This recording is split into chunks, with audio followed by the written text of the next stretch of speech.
Hello students. हमने exercise 10.1 और 10.2 जो है सर्किल्स में से कर ली है।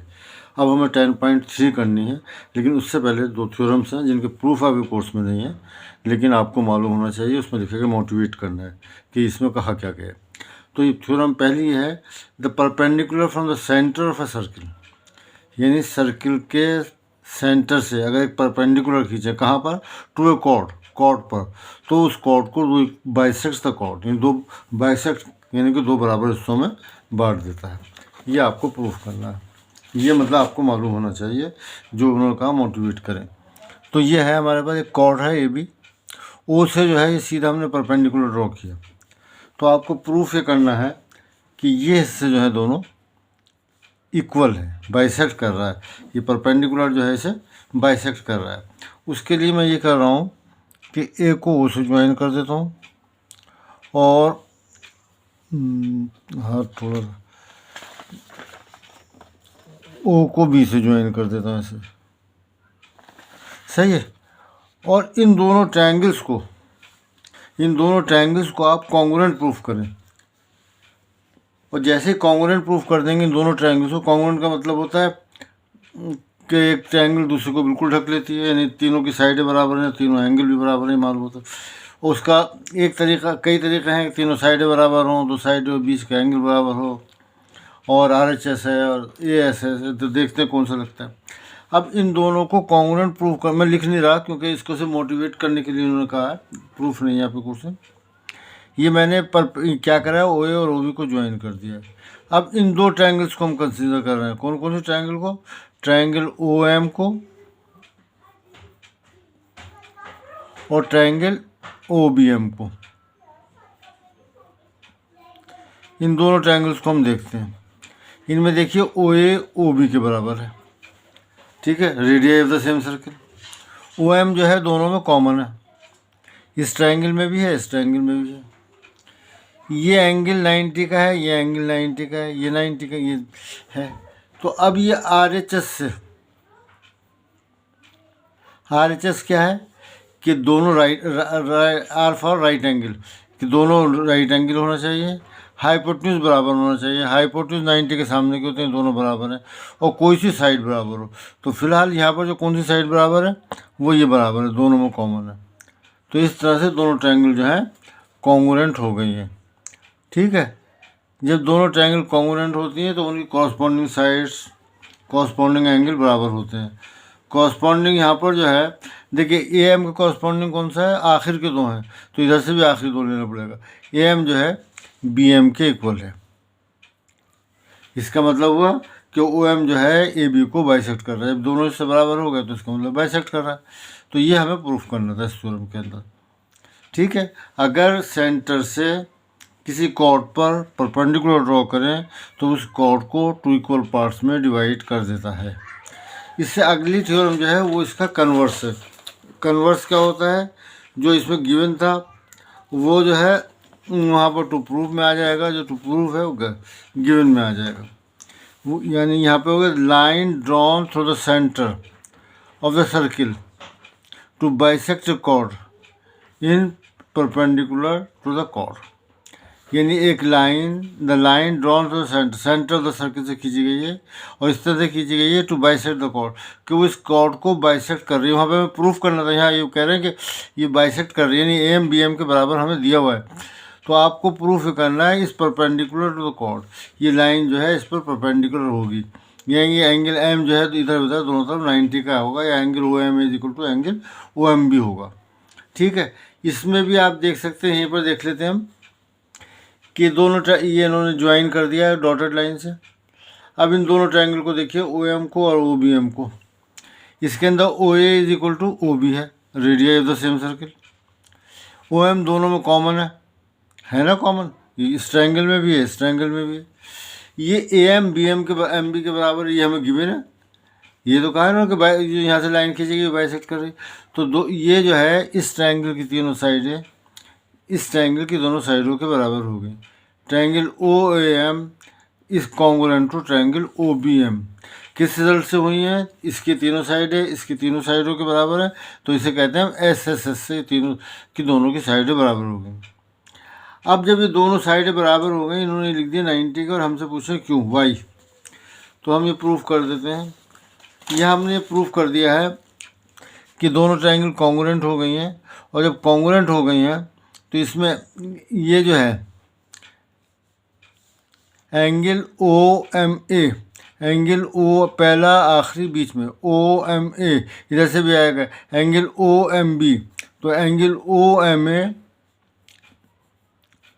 बराबर आ गया एंगल ओ एम बी से, सी पी सी टी से, ठीक है ना, C P C T corresponding part of the congruent triangle. यानी अगर दो ट्रायंगल कॉन्ग्रुएंट हैं तो उनके जो 6 हिस्से होते हैं, 3 एंगल 3 साइड्स, वो एक दूसरे के बराबर होते हैं, कॉरस्पॉन्डिंग होते हैं। तो यहाँ पर जो कॉरस्पॉन्डिंग ऐसे ही देखा जाता है, जैसे ओ एम देख रहा है, पहले ओ लिया, फिर एम लिया, फिर ए लिया। इधर भी ऐसे लेंगे, पहला लिया, आखिरी लिया और ये बीच में लिया। अब देखो इन दोनों का सम कितना होगा, एंगल ओ एम ए और plus angle O M B.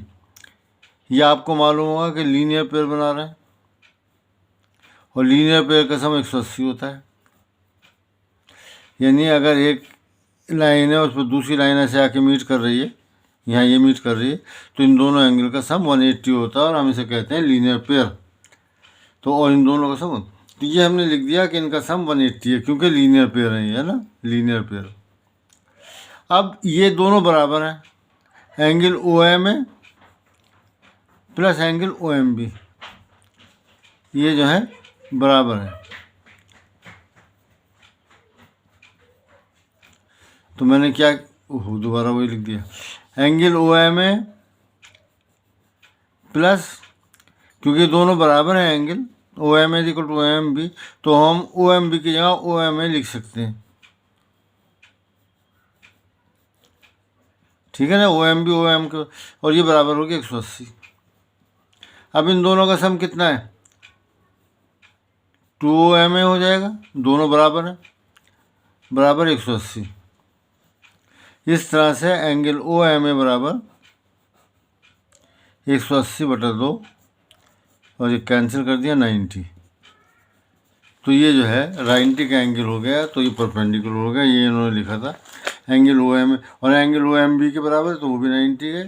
तो इस तरह से ये जो है, जो मिड पॉइंट को ज्वाइन करने वाली लाइन है, सेंटर से कॉर्ड के मिड पॉइंट को ज्वाइन कर, सेंटर से कॉर्ड के मिड पॉइंट को ज्वाइन करने वाली लाइन कॉर्ड पर परपेंडिकुलर होती है, ठीक है। अब एक और रिजल्ट भी आपको मालूम होना चाहिए इसके अंदर, वो रिजल्ट ये है, यहाँ ये कह रहे हैं कि अगर एक पॉइंट है, मान लीजिए पॉइंट कुछ दिया हुआ है आपको, पी दे रखा है, तो यहाँ से कितने सर्किल ड्रॉ कर सकते हैं आप, जो यहाँ से पास हो, जितने जाओ उतने ड्रॉ कर लें। यहाँ रखा हमने और पी तक खोला इसे,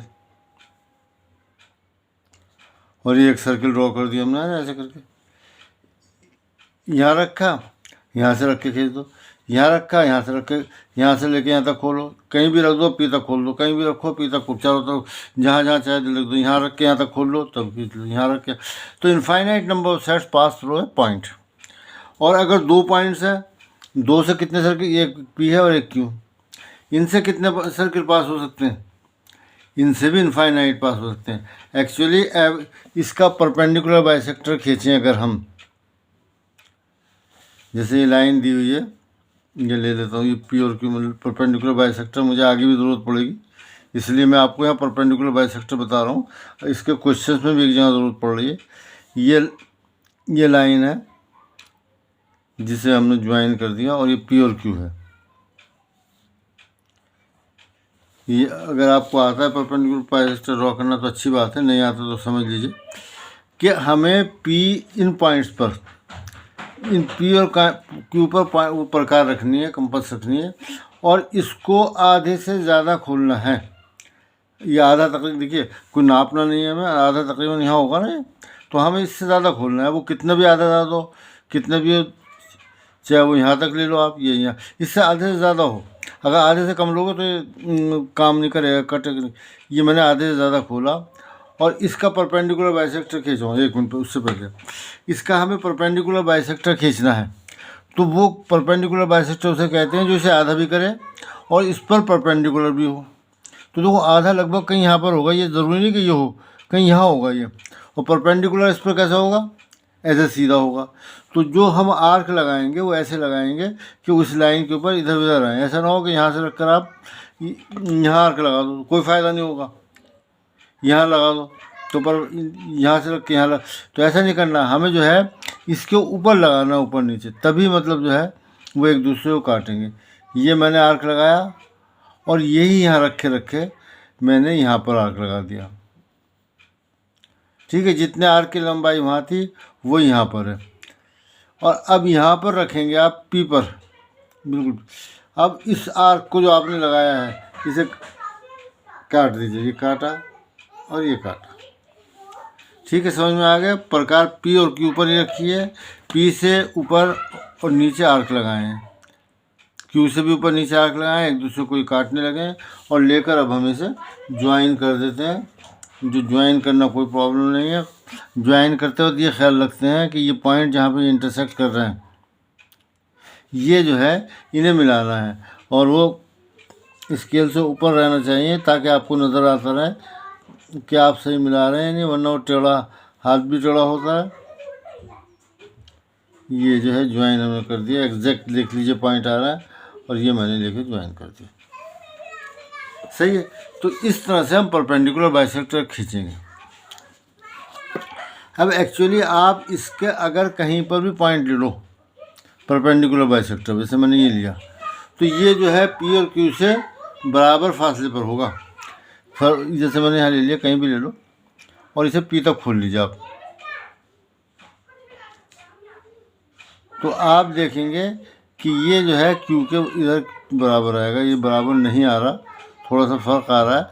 तो इसका मतलब ये नहीं कि ये रूल गलत है, रूल गलत ये है कि हम कि शायद आग जो है कुछ ज्वाइन करने में हमसे परेशान गलत हो गए, थोड़ा सा फ़र्क आ रहा है। तो बहरहाल ये दोनों बराबर आएंगे, और जब ये बराबर आएंगे, ये यहाँ से बराबर नहीं आ रहा ना, तो ये हमारी गलती है, ड्रॉ वगैरह करने में, कहीं आर्क वगैरह लगाने में गलती हो गई है। ये मेरे हाथ के ऊपर वो रखा है ना, क्या कहते हैं, मोबाइल, तो मुझे हाथ घुमाने में परेशानी हो रही है। तो यह जो है, इस पर आप कोई सा भी पॉइंट ले लें, ये सब बराबर आते रहेंगे। तो एक सर यहाँ प्रकार रख कर एक सर्कल खींचे, यहाँ से गुजर जाएगा, यहाँ रख के खींचो, एक यहाँ गुजर जाएगा, एक ये, तो infinite number of points passes through 2 points. ठीक है, अब यहाँ पर आ रहा है 3 पॉइंट्स की बात आ रही है। देखो 3 पॉइंट्स अगर एक लाइन में है, ये है 3, ये जैसे एक ये है ए, एक ये बी है और ये सी है, तो आप कोई भी सर्किल ऐसा नहीं ड्रॉ कर सकते, खेल सकते हैं। वो जब ए और सी से गया तो बी से कैसे ये थोड़ी हो जाएगा, ऐसे चला जाए, ए और बी से जाएगा तो इससे नहीं। तो अगर 3 पॉइंट्स एक स्ट्रेट लाइन में है तो no circle can be drawn passing through A B C. ऐसा कोई भी सर्किल नहीं होगा जो तीनों पॉइंट से पास हो। देख समझ रहे हैं ना, प्रकार आपने यहाँ वो जो सर्किल इन दोनों से पास होगा ऐसे करके, उससे बी नहीं आएगा, और जो यहाँ से इन दोनों से पास हो रहा है वो यूँ आ गया तो सी पे कैसे पहुँच जाएगा। तो अगर 3 पॉइंट्स एक ही लाइन में हैं तो हमारे पास से कोई भी सर्किल इन तीनों पॉइंट्सों से नहीं पास हो सकता। सही है। लेकिन अगर 3 पॉइंट्स एक लाइन में नहीं हैं, for example P Q R है, सही है, तो जब पी क्यू आर है तो इससे सिर्फ एक सर्किल पास होगा और सिर्फ एक ही सर्किल पास होगा, a unique circle passes through a point. ये जो आपके पास है नेक्स्ट थ्योरम है, इसको इन्होंने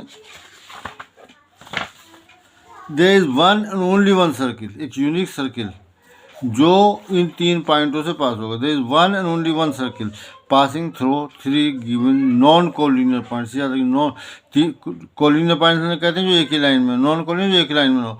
अगर एक लाइन में होंगे तो कोई भी सर्किल पास नहीं होगा, लेकिन अगर तीनों पॉइंट्स एक लाइन में नहीं है तो एक और सिर्फ एक, one and only one circle passes through this points.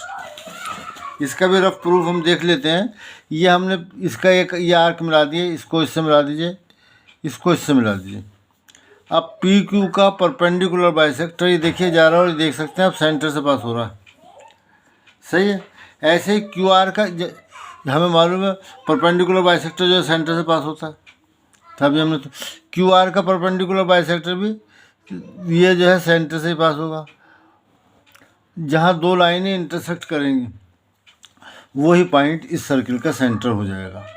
ठीक है ना, सेंटर इस लाइन पर भी है, सेंटर इस लाइन पर भी है, तो सिर्फ सेंटर, ये दो लाइनों में कितने पॉइंट कॉमन हो सकते हैं? एक ही पॉइंट कॉमन होता है। जब भी दो लाइनें होंगी तो सिर्फ एक ही पॉइंट कॉमन होता है। और कहीं तो सेंटर इस पर भी है, सेंटर इस पर भी है, तो सेंटर से ही दोनों पास होंगे। तो ये पॉइंट पी जो है इस तरह से सेंटर हो जाएगा और ये रेडियस आ जाएगा।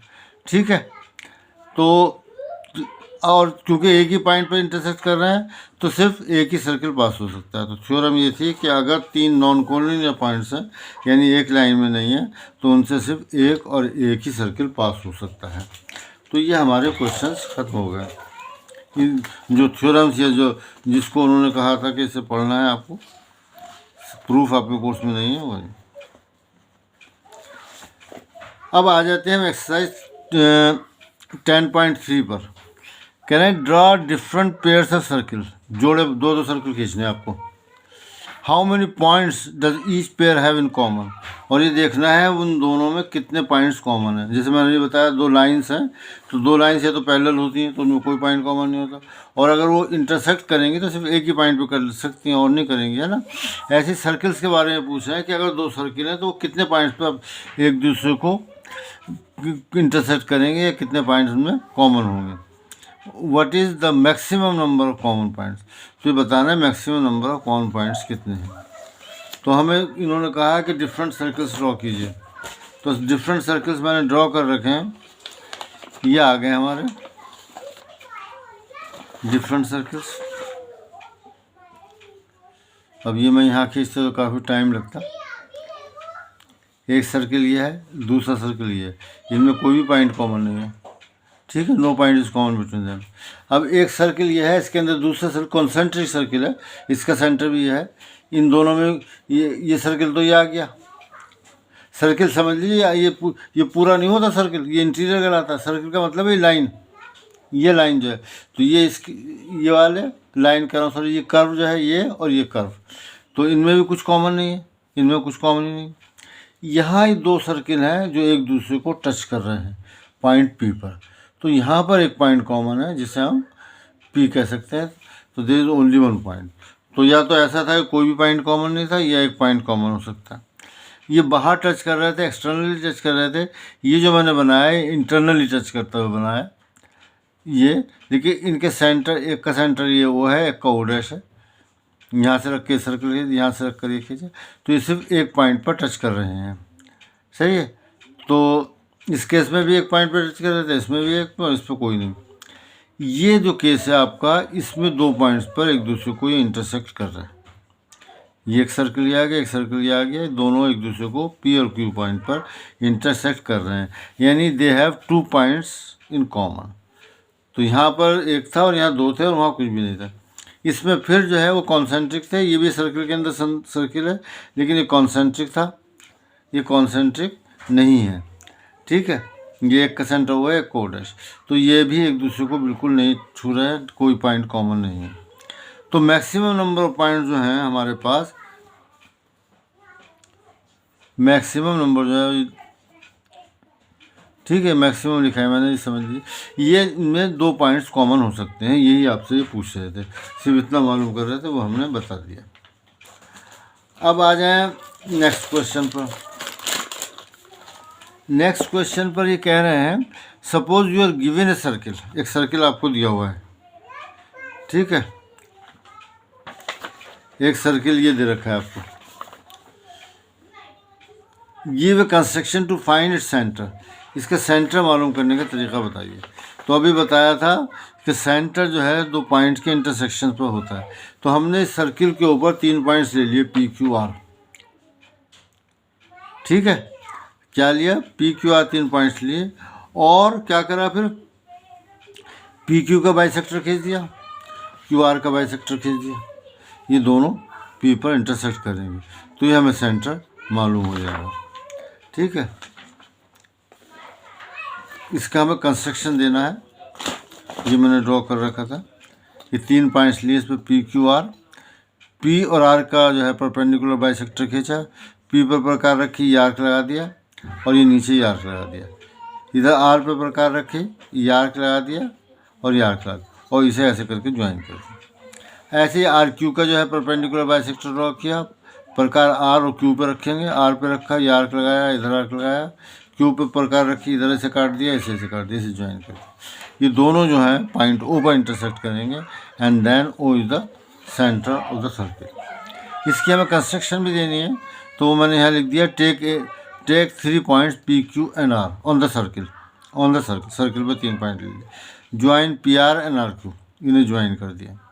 Draw perpendicular bisector P R and R Q, P R का परपेंडिकुलर बाइसेक्टर खींचा, आर क्यू का, ठीक है। तो ये आप परपेंडिकुलर बाइसेक्टर कर देंगे, लेकिन लिखने की ज़रूरत नहीं कि हमने कंपास यहाँ रखी है, वहाँ रखी है, करा, वो आपको मालूम होना चाहिए कैसे कैसे पी आर की थी। और मान लीजिए ये जो है open, let the meet at O, let the meet at O, है ना,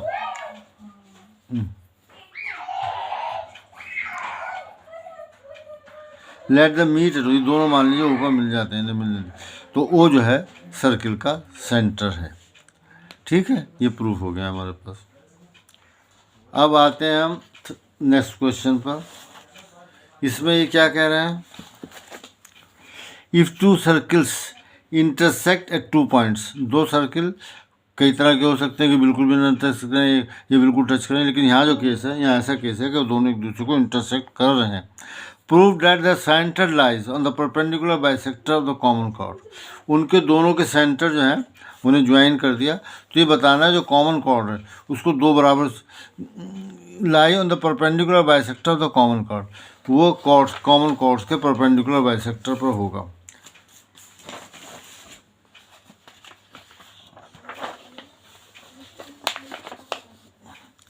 देखिए ये जो है आपके पास एक सर्किल ये ड्रॉ किया है मैंने, दूसरा सर्किल ये ड्रॉ किया है, ये दोनों सर्किल ए और बी पर इंटरसेक्ट कर रहे हैं, सही है।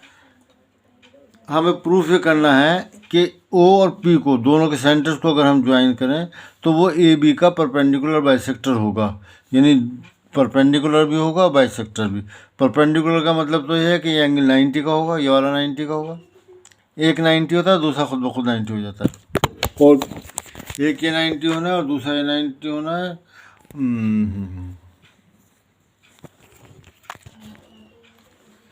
ये मोबाइल गिर गया था, हाँ। तो ये जो है आपका ये एंगल आपको प्रूफ करना है, ये 90 का है, और ये जो है बाइसेक्ट कर रहा है, A Q is equal to Q भी है, और ये एंगल जो है 90 का। अब देखिए जब हमें से 90 का एंगल प्रूफ करना है तो मैं हाथ यहाँ रख देता हूँ, तो ये प्रूफ करना पड़ेगा ये एंगल जो है 90 का है और ये 90 का है, और ये दोनों बराबर हैं। तो हमें चॉइस तो ये लगती है कि इन दोनों ट्रायंगल को कॉन्ग्रुएंट ले लें, ओ ए क्यू को और ओ बी क्यू को कॉन्ग्रुएंट प्रूफ कर दें, लेकिन इन्हें हम आसानी से प्रूफ नहीं कर सकते। क्यों? क्योंकि इसमें आपको दो ही चीज़ें मालूम है कि O A is equal to O B, क्योंकि radius of the same circle. दूसरी चीज़ क्या मालूम है आपको, O Q is equal to O Q, और ये मालूम है, और इसके अलावा हमें इसमें कुछ नहीं मालूम, तो हम इसे कॉन्ग्रुएंट प्रूफ नहीं कर सकते। इस कॉन्ग्रुएंट जब, और ये ज़रूरी है इसे कॉन्ग्रुएंट प्रूफ करना, जब कॉन्ग्रुएंट प्रूफ होगा तो ये एंगल इस एंगल के बराबर आ जाएगा, इन दोनों का सम 180 है तो 90 हो जाएंगे, और ये ओ एस। तो मकसद ये है कि इसे कॉन्ग्रुएंट प्रूफ करना है, और ये हमारा डायरेक्टली कॉन्ग्रुएंट प्रूफ नहीं हो रहा है, सही है। तो उसके लिए हमें क्या करना पड़ेगा, उसके लिए आपको ये करना पड़ेगा कि ये ट्रायंगल लेंगे आप ओ ए पी और ओ बी पी, और इन दोनों ट्रायंगल्स को ओ ए पी और ओ बी पी लेकर इन दोनों को कॉन्ग्रुएंट प्रूफ कर दें। ये आसानी से कर सकते हैं। O A is equal to O B, radius the same circle, O P A P is equal to B P, radius the same circle, और ये ओ पी जो साइड है दोनों में कॉमन है, इस वाले ट्रायंगल में भी और इसमें भी, तो ये दोनों ट्रायंगल कॉन्ग्रुएंट होंगे। जब ये कॉन्ग्रुएंट हो गई तो हम ये कह सकते हैं कि ये एंगल इस एंगल के बराबर हो गया। अब जो पहले कमी पड़ रही थी कि साइड इसके बराबर है, कॉमन है, और ये एंगल बीच का आ गया, तो साइड एंगल साइड अगर आपको मालूम हो तो दोनों ट्रायंगल कॉन्ग्रुएंट हो जाते हैं, और ये दोनों कॉन्ग्रुएंट हो जाएंगे। बाकी मैं प्रूफ अभी करता हूँ। तो सॉल्यूशन मैंने थोड़ा सा लिखा था, join O A O B and P है, ये जो है हमने इसको इससे ज्वाइन कर दिया, इसको ज्वाइन कर दिया, इसे ज्वाइन कर दिया, इससे ज्वाइन कर दिया। अब क्या करना क्या है, पहले मैंने बताया इन दोनों ट्रायंगल्स को कॉन्ग्रुएंट प्रूफ करना है।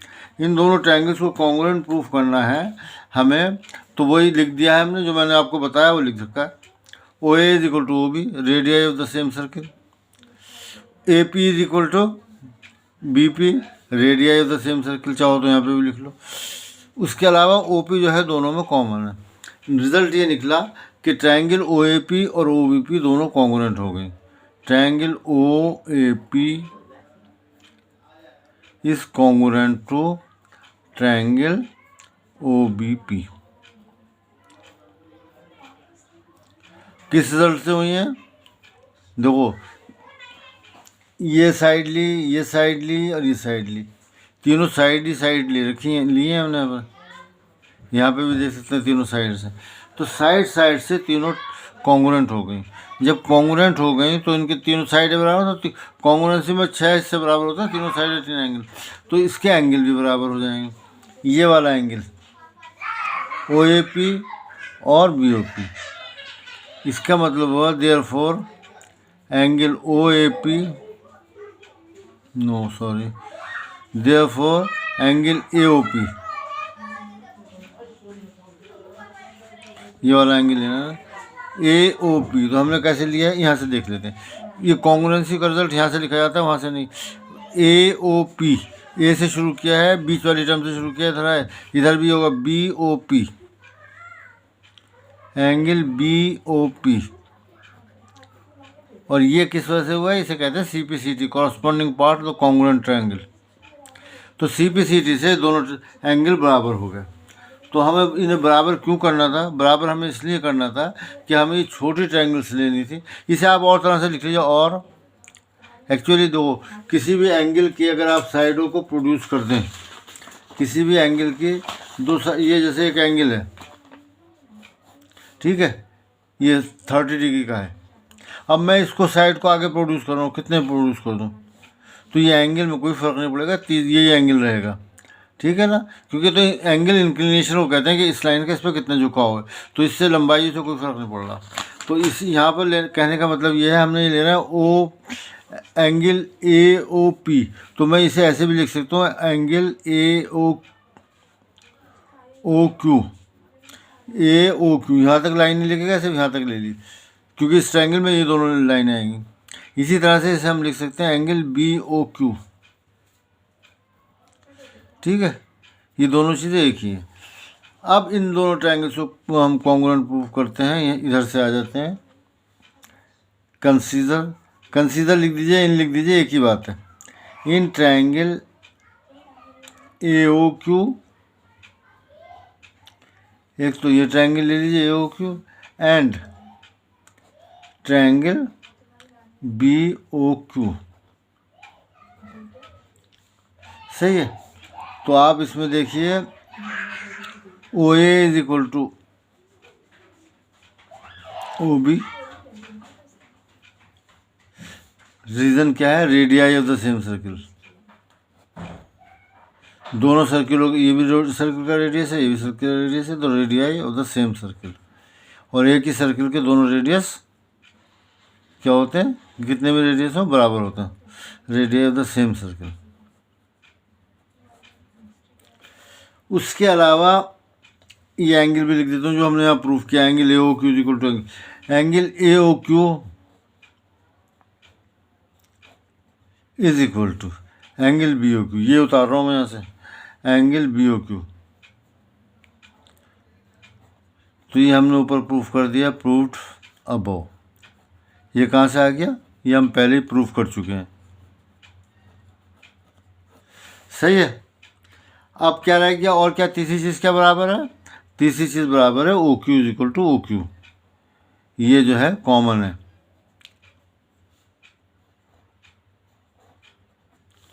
ये हमारे पे कॉमन है, दोनों ट्रायंगल्स में है। तो अब देख लीजिए, साइड एंगल साइड से दोनों ट्रायंगल कॉन्ग्रुएंट हो गई, therefore triangle A O Q is equal to, not sorry equal to नहीं, कॉन्ग्रुएंट कहलाती है ट्रायंगल बी ओ क्यू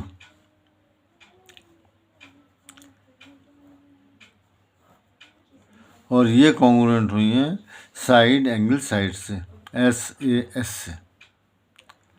ठीक है, अब CPCT से आप कह सकते हैं इसमें पहला और आखिरी AQ, इधर से पहला आखिरी AQ इज इक्वल टू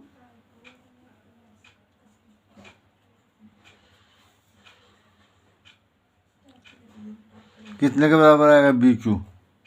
ये कैसा है, CPCT से, corresponding part of the congruent triangle. तो ये AQ BQ के बराबर हो गया। तो इसका मतलब ये लाइन से दो बराबर उसमें बांट रही है, तो हम कह सकते हैं OP bisects, not sorry bisect, हाँ सही है, बाइसेक्ट्स, दो बराबर उसमें बांट रही है, बाइसेक्ट्स AB। एक चीज़ तो हमने प्रूफ कर दी। अब ये भी प्रूफ करना है कि इस पर परपेंडिकुलर भी है। तो यहाँ यहीं से आ जाइए, एंगल AQO पहला आखिरी तीसरा, यहाँ पे आएगा angle BQO also angle AQO is equal to angle BQO। ये भी हमने इसी से निकाला रिजल्ट, AQO BQO। तो जब हम ये कॉन्ग्रुएंसी से रिजल्ट निकालते हैं तो CPCT लिखते हैं। ठीक है, ये दोनों एंगल बराबर आ गए। जब ये, अच्छा इधर AQO ये है और BQO ये है। अब ये देखो, ये लाइन है, इस पर दूसरी लाइन आके मिल रही है यहाँ पर, फिर अब जैसे पहले था ये लीनियर पेयर बन रहा है। तो हम लिख सकते हैं एंगल, ये मैं लाइन यहाँ खींच देता हूँ कभी से आप कंफ्यूज होंगे, angle AQO plus angle BQO is equal to 180। क्यों, वजह क्या है, linear pair, LP linear pair. अब ये हमने यहाँ प्रूफ कर दिया कि दोनों इक्वल हैं, ये कर रखा ना प्रूफ। तो हम यहाँ लिख सकते हैं angle AQO plus angle AQO। ऐसे हमने कहीं और भी प्रूफ किया था, इससे पिछले क्वेश्चन में शायद, BQO is equal to 180 degree. ओहो, AQO प्लस, क्योंकि दोनों बराबर हैं तो BQO को भी AQO लिख दिया इज इक्वल टू 180 डिग्री। ये एंगल का है, 2 angle AQO is equal to,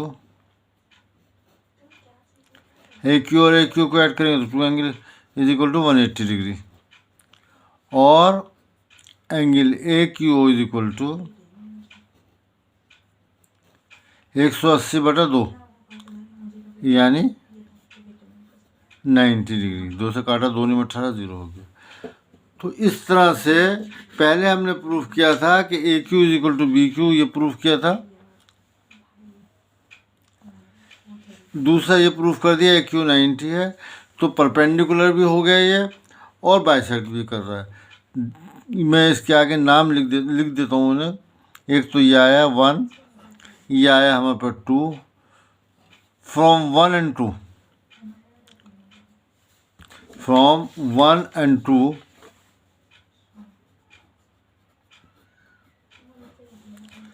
1 and 2 ये लाइन OP जो है इसे दो हिस्सों में बांट भी रही है, 90 भी। OP is the perpendicular bisector, is the perpendicular bisector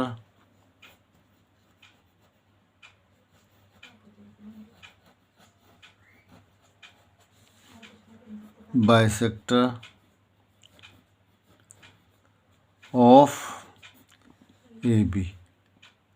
चलो कॉमन कॉर्ड भी लिख देता हूँ, वरना इतने वो AB काफ़ी है, क्योंकि हम पहले ही बता चुके कॉमन कॉर्ड AB। सही है। इस तरह से ये आपके पास एक्सरसाइज